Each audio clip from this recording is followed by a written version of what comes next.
Are you ready for a long, dark, somewhat confusing road trip? Let's talk about the darkness of the road.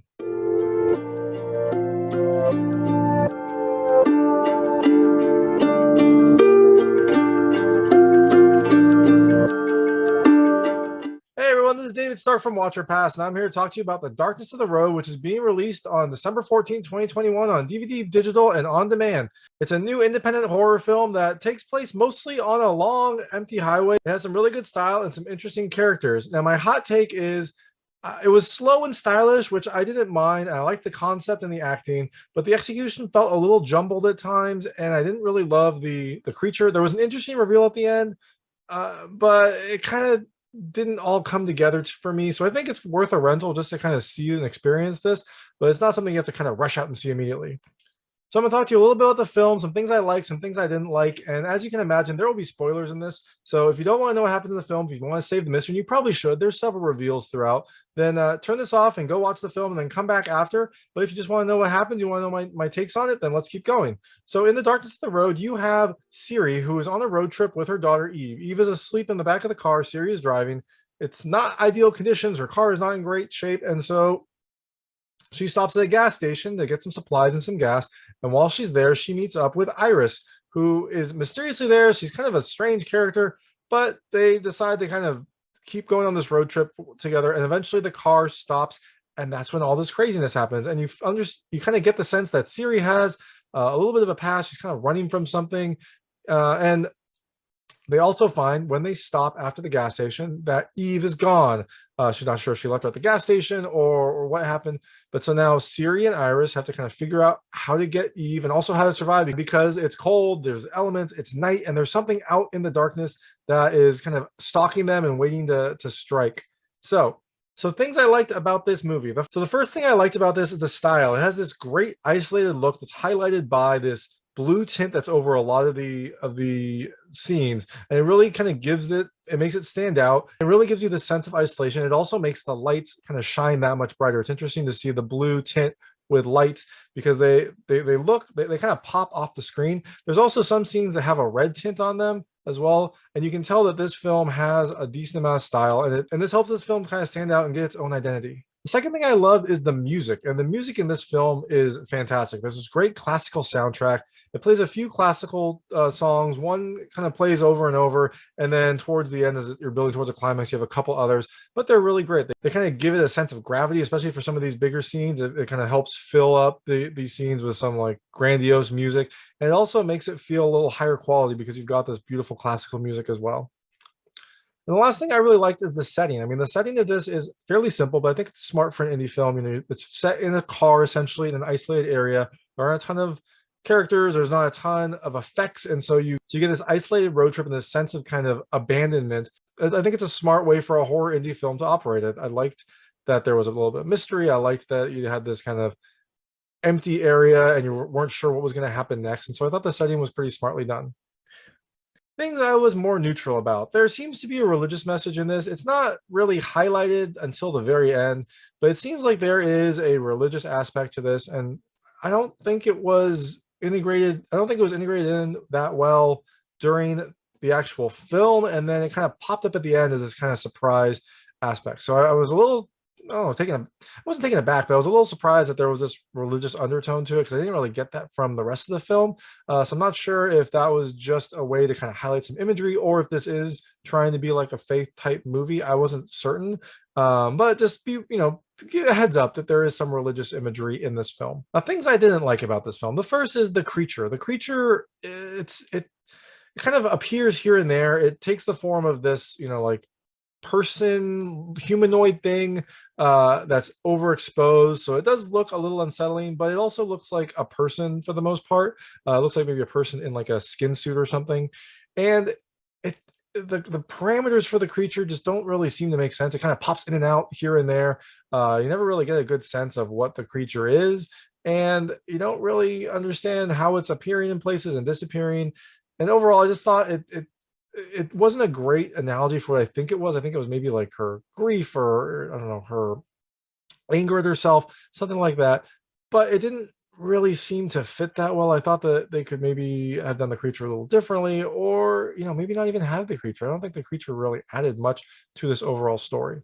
And the second thing I didn't love is that there are some confusing aspects of the story. Specifically, there are a few trials that Siri has to go through that, I mean, I guess they do hint at some aspects of her past, but they didn't seem to relate that well. There was one where she kind of woke up and there's like razor blades all over the car. There's one where they have to like all of a sudden this smell and these bugs start coming out of the vents. They have to plug them up. Like I said, the monster that appears randomly. And I don't think they all kind of related to the story. I get kind of where they were coming from, but they didn't really turn this into a coherent story. They just felt like random asides in what should have been just a pretty straightforward overall road trip story. And the last thing I didn't love is it felt like some of the mystery was kind of intentionally there. It seems like some of this stuff that was withheld from the audience would have revealed itself in the natural interactions of the people, and I think they were just written in a weird way to kind of prevent the audience from getting the understanding, rather than having like embracing that mystery. Like for one, when Eve sees Iris, you would think that Eve would recognize her because of what you find out in the movie. But she doesn't, and she doesn't really understand what's going on, and you're not really sure. Um, and so I thought that that was just there to kind of increase the mystery, as well as the monster. The monster just kind of felt like it jumped in and out for, I don't know, various reasons. I didn't really understand where the monster was coming from. So overall, it feels like there was some like additional mystery injected into the story to kind of keep the audience guessing when they could have embraced it or come up with other story vehicles to try to make it all fit together. So going into the ending, Siri and Iris were driving. They got their car broke down and they ended up having to try to find Eve. So eventually Siri leaves the car with the phone and the gun, I think, to go either call for help or try to go back to the gas station to get Eve. I don't remember exactly what happened.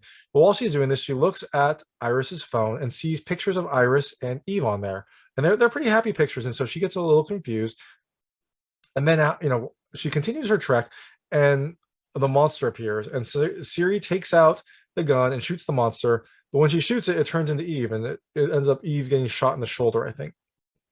So Siri's understandably concerned, runs over, tries to comfort her, cleans her up, and then is like, we have to get going, we have to keep moving, because she wants to get away from Iris now that she has this new information that Iris knows Eve. And Siri shows Eve the pictures from Iris's phone and asks, like, did she hurt you? Did this person hurt you? And Eve is non-committal, and she's like, you're scaring me, mommy.